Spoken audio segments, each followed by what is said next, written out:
Tomemos nuestros tequilas imaginarios y abramos el debate. Bienvenidos a esta mesa de disección intelectual, donde confrontamos las múltiples caras de una misma realidad. Salud por eso. Y vaya tema que tenemos sobre la mesa. Así es, porque imagínate esto, eres un agresor convicto. Eres literalmente radioactivo para la sociedad. Las cortes ya confirmaron los crímenes horribles que cometiste. Ajá. Sin embargo, las mentes más brillantes de Harvard te invitan a tomar café en sus oficinas privadas. Y los bancos más grandes del mundo apagan de manera intencional sus sistemas de seguridad para ti. Exacto, te ponen la alfombra roja. O sea, ¿cómo pasa eso? Hoy tenemos frente a nosotros una caja negra que el mundo ha intentado abrir y que el mismo poder ha intentado volver a cerrar durante años. Estamos hablando de la autopsia del poder y de las inmensas fallas institucionales detrás de la red de Jeffrey Epstein. Y es una autopsia que sigue, arrojando resultados incluso hoy, justo hoy, 8 de mayo de 2026, estamos viendo cómo los albaceas de su patrimonio acaban de acordar pagar $35 millones a las víctimas. ¡Una locura! Y al mismo tiempo tenemos en el horizonte esta propuesta de la ley de Virginia, impulsada por el senador Schumer. O sea, las piezas de este rompecabezas siguen moviéndose. Totalmente. Y a la luz de estos nuevos acuerdos y de los miles de documentos revelados recientemente, creo que tenemos que hacernos una pregunta brutal, ¿no? A ver. ¿Fue este desastre la obra, puramente maquiavélica y monstruosa de un individuo aislado que corrompió todo a su paso? ¿O fue el resultado, lógico y predecible de incentivos institucionales, académicos y financieros que simplemente decidieron que el capital y el estatus valen infinitamente más que la ética humana? Claro, el individuo contra el sistema. Exacto. Yo me voy a enfocar en esto último, desde la perspectiva del inmenso daño social. Voy a poner la lupa sobre la manipulación moral y cómo las instituciones más prestigiosas del mundo decidieron, conscientemente, vender su alma e ignorar a cientos de víctimas.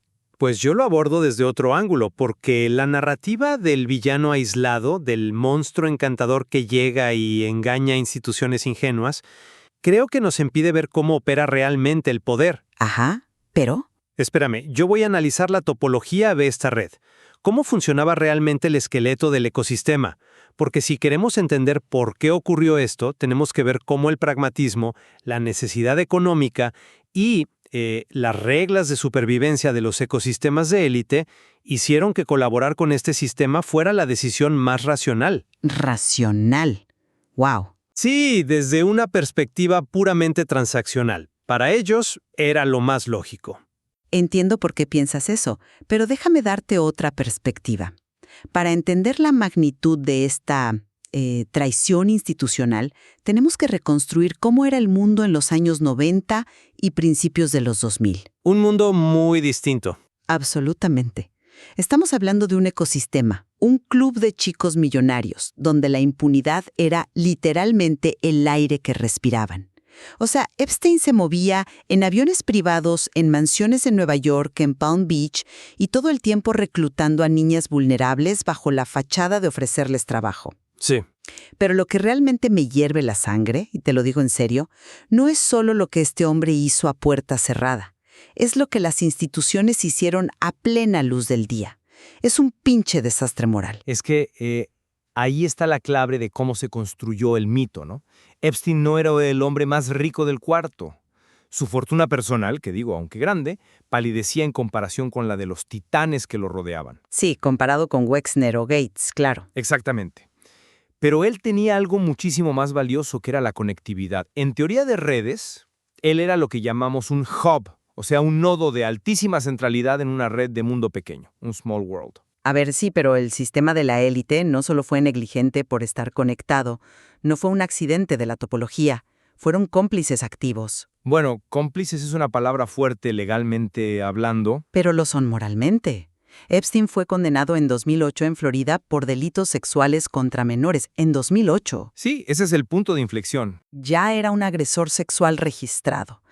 Y aún así, las torres de marfil de la academia Instituciones que se supone son el faro moral e intelectual de la humanidad, como Harvard y el MIT, le abrieron las puertas de par en par. Pues sí. Aceptaron su dinero sabiendo exactamente de dónde venía.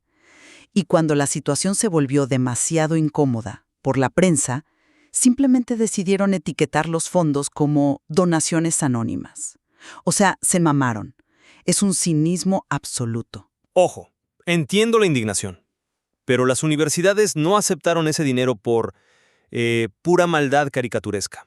Lo hicieron porque operan bajo una presión constante y brutal. Presión de ser más ricos. Presión de innovar. Tienen que financiarse, tienen que sobrevivir económicamente en un mercado que es hipercompetitivo. A ver, para decirlo en español humano, si un intermediario te consigue $7.5 millones para financiar tu laboratorio, el sistema está diseñado estructuralmente para que mires hacia otro lado. Incluso si el dinero viene manchado de sangre. Los incentivos están alineados para ignorar el origen del capital si éste garantiza tu supervivencia institucional y el avance de tu investigación. Así funciona la academia de élite. Pero es que esa excusa de la supervivencia institucional cruza la línea hacia la obscenidad cuando vemos los detalles operativos. Hablemos de la filantropía científica y este concepto aberrante de lavar tu imagen. El reputation laundering, claro. Sí, veamos el caso del MIT Media Lab. Tienes a Joe Ito, el entonces director, que en correos internos literalmente llamaba a Epstein Voldemort, el que no debe ser nombrado. Sí, ese correo es infame. Pues claro, o sea, sabían exactamente quién era, sabían que era radiactivo, y aún así lo sentaban en la mesa. Y sin embargo crearon todo un protocolo para recibir su dinero. Exacto. ¿Qué nivel de idiotez moral pensar que esconder el nombre borra el daño? Crearon una estructura informal aprobada por vicepresidentes de la universidad, nada más para aceptar sus donativos mientras él no lo hiciera público. Que al final él quería el crédito, obviamente. Por supuesto, a él le importaba el ego. Y Joe Ito incluso aceptó $1.2 millones de Epstein para sus propios fondos de inversión personales. No me digas que eso es supervivencia de la universidad. Eso es codicia pura y dura disfrazada de innovación tecnológica. A ver, la versión no mamadora de esto, despojada de la indignación moral, es que Epstein estaba comprando legitimidad epistémica y la academia se la estaba vendiendo a precio de mercado. ¿Vendiendo su alma? Sí, suena frío, suena supermercantilista, pero así opera el régimen actual de financiamiento científico. En el mundo de la filantropía científica de élite, el control sobre la moralidad del donante es intencionalmente laxo para minimizar la fricción en la transferencia de capital. Pero ¿cómo justificaban sentarlo en la misma mesa que a los estudiantes? No era solo una transferencia bancaria fantasma desde las Islas Vírgenes. Él estaba ahí, físicamente, paseándose por los pasillos del MIT y de Harvard. Porque el dinero compra acceso físico. Hablemos de Harvard, que lo mencionaste. Entre 1998 y 2007, Epstein donó más de $9 millones. Una brutalidad de dinero. En 2003, financió con $6.5 millones el programa de dinámica evolutiva del profesor Martin Nowak. Epstein tenía su propia oficina en Harvard Square. ¡Qué asco! Se codeaba con premios Nobel. Y aquí te hago una pregunta incómoda, porque es el núcleo de este debate sobre el pragmatismo. Échale. ¿Habrían avanzado igual esos descubrimientos científicos, esas matemáticas y biología evolutiva de vanguardia, sin ese capital tóxico? La ciencia necesita recursos masivos, y a veces, nos guste o no, esos recursos provienen de las fuentes más oscuras. ¿Y a qué costo real? A ver, te lo pongo con una analogía muy humana. Es como vender los cimientos estructurales de tu casa para comprar un techo más bonito y moderno. No sé si es lo mismo. Sí lo es. Tal vez el techo de la ciencia avanzada se ve increíble, pero estás destruyendo el contrato social y la ética que sostienen a esa misma ciencia. Pero el conocimiento queda. Pero si la institución que descubre los misterios de la biología evolutiva está financiada por un hombre que explota a niñas vulnerables, el avance pierde toda su humanidad. La ciencia no opera en un vacío moral. Estoy de acuerdo, pero... Cuando Harvard y el MIT sientan a un depredador en la misma mesa que a sus investigadores, están enviando un mensaje clarísimo a la sociedad. Están diciendo, si tienes suficiente dinero, las reglas de la moralidad básica simplemente no aplican para ti. Pero esa es exactamente la función de un hub en la teoría de redes. Él ofrecía algo que estas instituciones necesitaban desesperadamente: prestigio mezclado con capital. Capital sucio. Y no olvidemos que Harvard y el MIT no operaban en un vacío financiero. Para canalizar millones de dólares en donaciones anónimas, Epstein necesitaba una plomería financiera gigantesca dispuesta a pagar sus alarmas. Si nos movemos de la academia a la infraestructura que realmente sostuvo todo esto, tenemos que hablar de los bancos. Uf, ahí es donde el escándalo se vuelve sistemático. Porque digo, el Media Lab es una institución académica, puede ser ingenua, pero la maquinaria financiera global es el verdadero motor de este desastre. Totalmente. Estamos hablando de instituciones como JP Morgan Chase, o figuras como Leon Black, el titán de Wall Street, que le pagó a Epstein $158 millones por supuestos servicios de planificación fiscal y patrimonial. ¡Qué ridículo! O el multimillonario Les Wexner. Básicamente lo que estaba pasando ahí era un arbitraje de estatus. A ver, detenámonos ahí un segundo. ¿Cómo funciona exactamente un arbitraje de estatus en la vida real? Porque $158 millones por planificación fiscal suena a un encubrimiento grosero. Claro, suena absurdo. Pero imagina cómo sucede en una habitación física. Epstein no llegaba con Leon Black pidiéndole dinero directamente para él. Ajá. Él organizaba una cena exclusivísima. Invitaba a un científico brillante de Harvard, digamos un premio Nobel. Luego, usaba el prestigio de ese científico para atraer a Black a la misma mesa. Una vez allí, Epstein actuaba como el puente. El intermediario, claro. El traductor entre el capital monstruoso de Black y el prestigio del MIT o de Harvard. Y cobraba por ser el creador de ese mercado social. ¡Wow! Y los bancos fueron el motor que facilitó esto. Según la investigación del senador Wyden, estamos hablando de un archivo del Departamento del Tesoro que muestra al menos 4.725 transferencias electrónicas por un total de $1.100 millones. 1.100 millones. Pero ayúdame a entender algo lógico aquí. Un banco como JP Morgan no es una pequeña cooperativa de crédito en un pueblo, ¿sabes? No, para nada. Tienen miles de empleados dedicados exclusivamente al cumplimiento normativo. Tienen algoritmos, tienen comités de riesgo.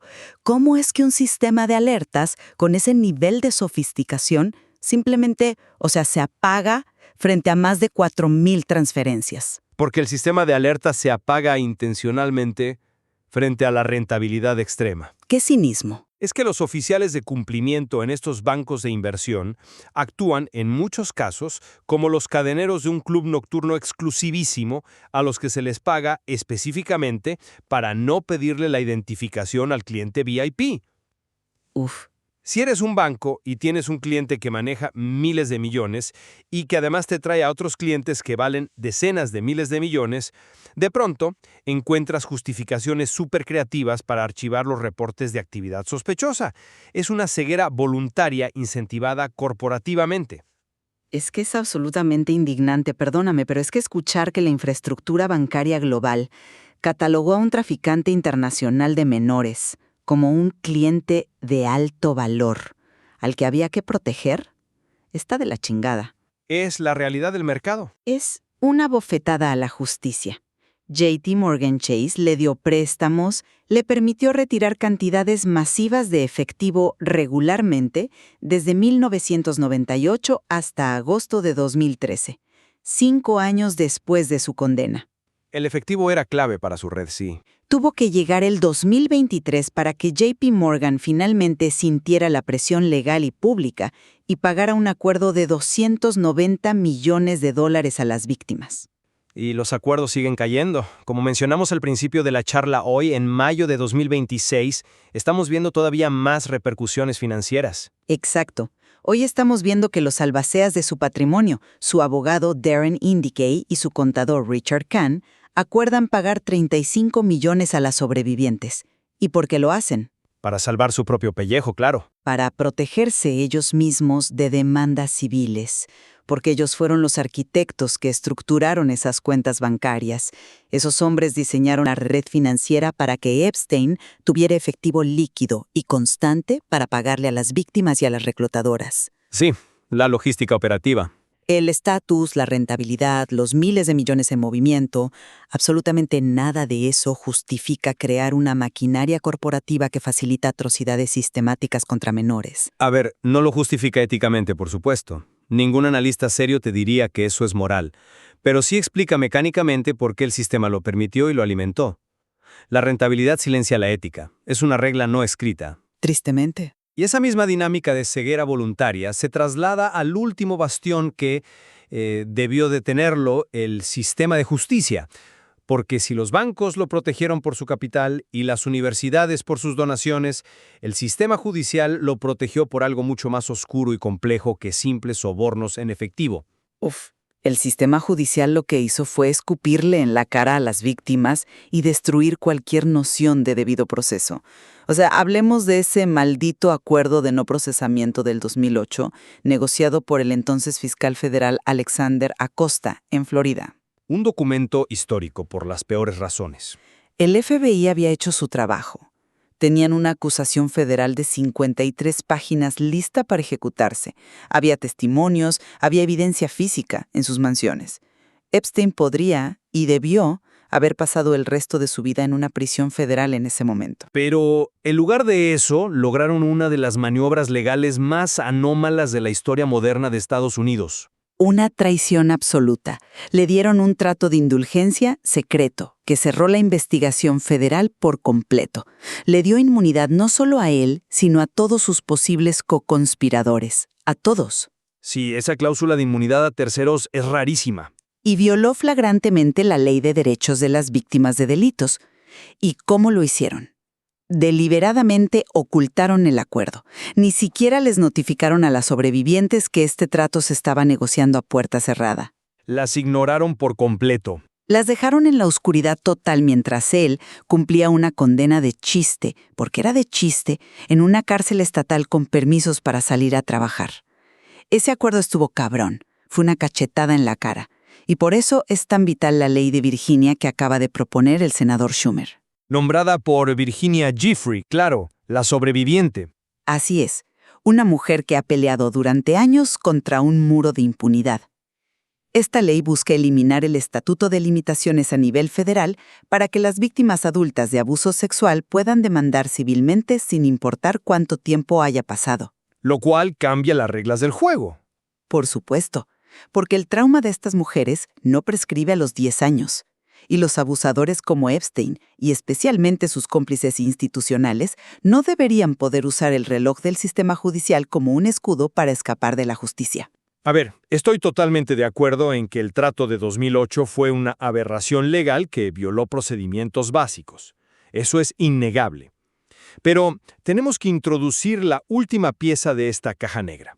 Adelante. Si queremos entender por qué Acosta accedió a ese trato ridículo, tenemos que hablar de la vigilancia y la destrucción mutua asegurada. El acuerdo es indefendible en el papel, pero ¿cómo se forzó?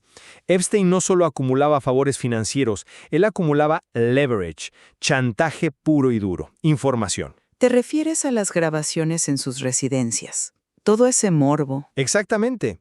Hay correos documentados de 2014 donde Epstein le pedía a su equipo que instalara cámaras ocultas diminutas dentro de cajas de Kleenex en las habitaciones de sus propiedades. ¡Qué enfermo! Y el FBI encontró equipo de vigilancia altamente sofisticado cuando finalmente allanaron sus mansiones. O sea, piénsalo, si tú eres el nodo central que guarda la ropa sucia, los videos y los secretos más oscuros de los políticos, los banqueros, los académicos y la realeza internacional, el sistema te protege automáticamente. Por miedo. No porque te quieran ni porque respeten tu intelecto como decían en Harvard, sino porque si tú caes y abres la boca, el ecosistema entero colapsa. Ya. Esa es la verdadera naturaleza de una red Small World. Todos están a 2 grados de separación de un escándalo destructivo.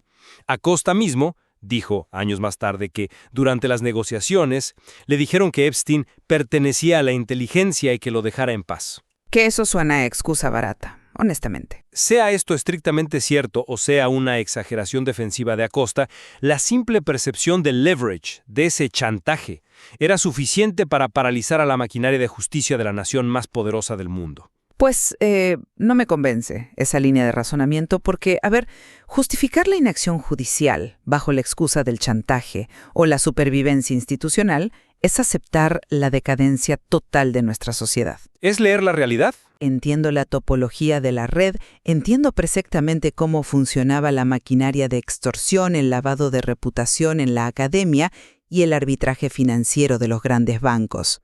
Pero si aceptamos que un solo individuo puede construir una fortaleza inexpugnable de impunidad simplemente comprando a los científicos correctos, moviendo el dinero en los bancos correctos y grabando a los políticos correctos en secreto, estamos admitiendo que no tenemos un Estado de Derecho real. Pues muchos argumentarían que no lo tenemos. Es que es una simulación. Y por eso celebro profundamente que, aunque él ya no esté para enfrentarlo, la red se esté desmantelando pieza por pieza a través de legislaciones como la Ley de Virginia y estas demandas civiles persistentes como la de los $35 millones que vimos anunciada hoy. Sí, es un paso, sin duda. Es la prueba de que, eventualmente, el inmenso daño humano agrieta hasta las bóvedas legales más seguras de Wall Street y silencia a los defensores más ruidosos del prestigio académico. Es un argumento convincente, lo acepto, pero ¿has considerado que si no arreglamos los incentivos sistémicos de fondo, absolutamente todo esto volverá a pasar? ¿Tú crees? Digo, celebramos que se castiga a los culpables, por supuesto. Ghislaine Maxwell está cumpliendo su condena de 20 años en prisión, se están pagando cientos de millones de dólares en restitución a las víctimas a través de JP Morgan, Deutsche Bank y ahora el patrimonio. Ajá. Pero míralo desde la perspectiva de infraestructura. La desesperación estructural de la academia por conseguir fondos privados de riesgo no ha cambiado. La falta de regulación estricta sobre las cuentas de clientes hiperrentables en los bancos internacionales sigue ahí. En eso tienes razón. La opacidad de estos clubes de élite sigue intacta. Epstein fue esencialmente un bog masivo y visible en el sistema operativo del poder. Fue un intermediario que encontró y explotó cada vulnerabilidad institucional disponible. Un parásito. Y si solo nos enfocamos en castigar al individuo y a sus cómplices directos, pero no rediseñamos las reglas fundamentales de la red, te garantizo que otro hub, otro nodo central con una sonrisa distinta y un portafolio diferente va a reemplazarlo. En la teoría de redes, la red siempre sobrevive al nodo. Es una realidad brutal. Y nos deja claro que esa caja negra que mencionamos al principio sigue de alguna manera semiabierta. Hay miles de documentos desclasificados, nombres tachados, bitácoras de vuelo y rutas de dinero que la audiencia todavía puede y debe explorar por su cuenta.